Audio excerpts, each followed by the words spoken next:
Yarby, old girl. What happened to him? Hurt his head? No, his foot. Then how come his head's bandaged? We're going to a masquerade party. He's the Sheik of Araby, and I'm a quart of buttermilk. Great little sense of humor you got there, kiddo. Hello, Nursey. More mail? Routine stuff, directives, lab reports, ads.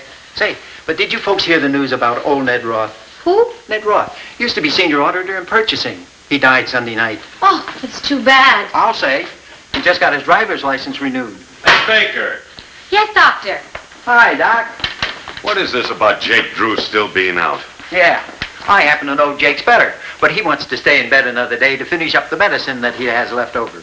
You happen to know everything, Eddie. Jake Drew is so tight he saves the cotton out of aspirin bottles and weaves it into underwear. Say, Doc, can I talk to you?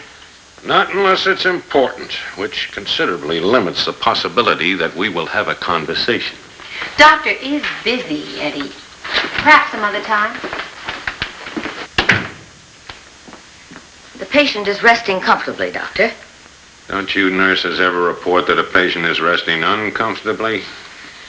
Your patients rest uncomfortably only when you're in the room. Hey, now that I've got all three of you here, how many tickets can I sell? Tickets? For the big formal farewell dinner. What dinner? The Aerospace Employees Club is giving a testimonial dinner to one of our well-loved, respected employees who's retiring the end of the month. Again? In the commissary. Aren't you coming? Eating in this company's commissary is playing Russian roulette with your digestive system. Oh, it's not that bad. I had better food in the South Pacific during World War II. And I was a Japanese prisoner. Well, the war's over now, Doctor. And you can smile. Yeah.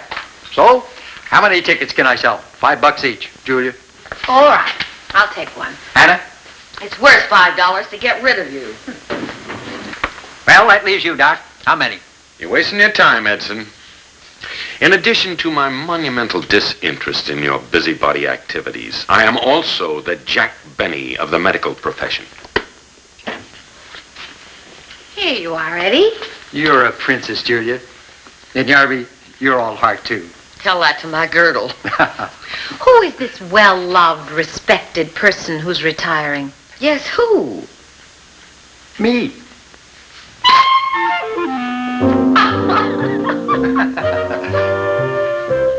Oh, Edson, if you're really quitting, I'll buy that whole book of tickets.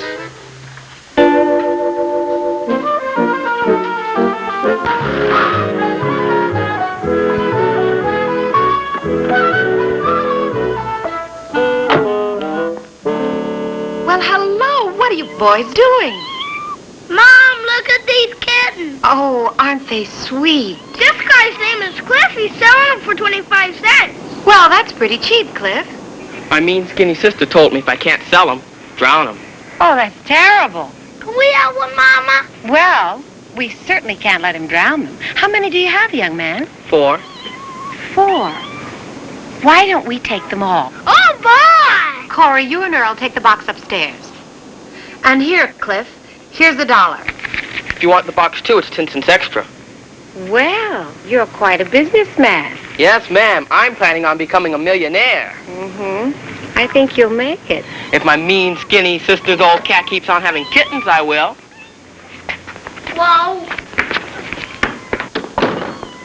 Can I show my mom and ask her if we can have one for $1? But they only cost 25 cents. I want $1. I'm planning to become a millionaire, too.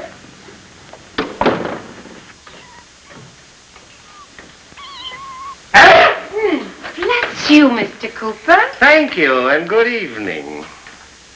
Uh-huh, I knew it. Cats. They're kittens. A kitten is a cat after taxes. And cat or kitten, just like taxes, I'm allergic to them. Out! Out! Mama? Never mind, Mama. I'm the landlord here. Bless you. Thank you. And I have a very strict rule in this house. All the tenants know it. It's in the lease. No pets allowed. No dogs, no cats, no lions, no tigers, no polar bears. Nothing that's covered with fur, because I'm allergic, and this is my house. Bless you. Thank you.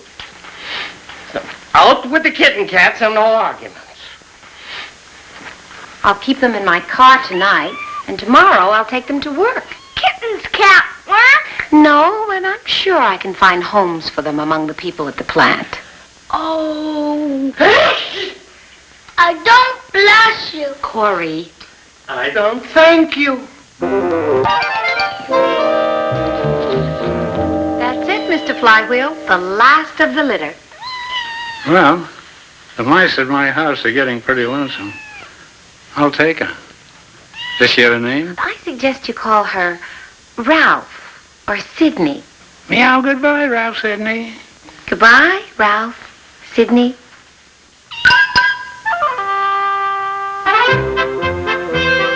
Goodbye, Mr. Flywheel. Now that the Julia Baker Kitten Adoption Agency has placed the last of its foundlings, perhaps I can get back to my chosen profession. Yes. Check the patient in the hydrocollator room, then get Jake Drew up from recuperation and back to his section. Jake, now what's ailing our resident hypochondriac? He's recovering from a very bad haircut. Oh. On your feet, Jake Drew. It's time to get back to work. Oh, Julia. Not now, Eddie. Get up and put your shoes on like a good boy.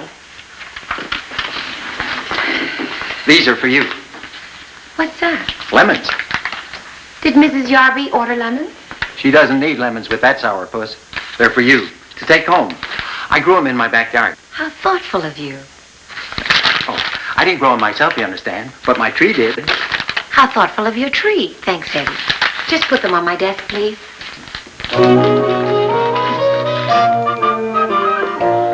Hi, Mom. Corey, what are you doing down here? Carol had to get her car fixed, so I was waiting in L.J. Waggoner's house. Hi, Julia. Good evening, Len. I hope my son hasn't been too much of a nuisance. Don't be silly. Hey, Dad. He's the nuisance. What? Ask Mrs. Baker if Corey can. Can you what? Go fishing with Earl and me next Saturday. Oh, Deep sea fishing. Saturday? You're supposed to get a haircut.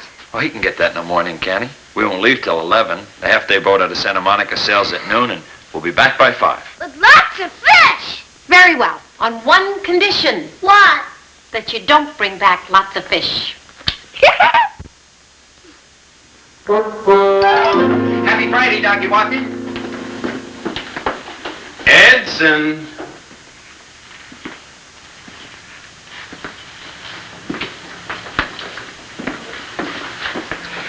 You call me Ducky Wacky again, and I'll duck your wacky.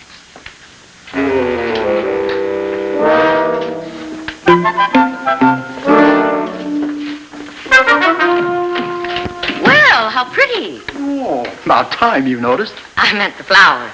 Yeah, I grow them in my backyard. For me? Well, here. Thank you, Luther Burbank. Just one? The rest are for Julia. Where is she? On an emergency at the commissary. I think the chef cut his wrist on one of his biscuits. You're a regular Phyllis Dollar. Diller. Not you.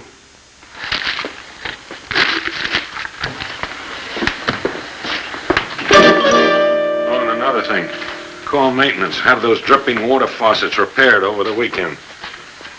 Baker, my first mate calls. Tell him I'm going to drop by the hospital and check my patients. You two have a pleasant weekend. That's an order. Aye, aye, sir. Oh, Julia. What do you want? Oh, well, I had a headache when I came in, but I just lost it. It's not lost. Now I've got it. What is it, Eddie? Oh, here, for you. Box of candy. How do you like that? He grows candy in his backyard, too. Phyllis Dollar. Say, Baker, why do you suppose that man has been showering so much attention on you lately? Now, Doctor, please. Eddie is old enough to be my father. Don't knock that, kid. Just because there's a little frost on the roof doesn't mean the heat's gone out of the house. Yeah. We can always toss another log on the fire.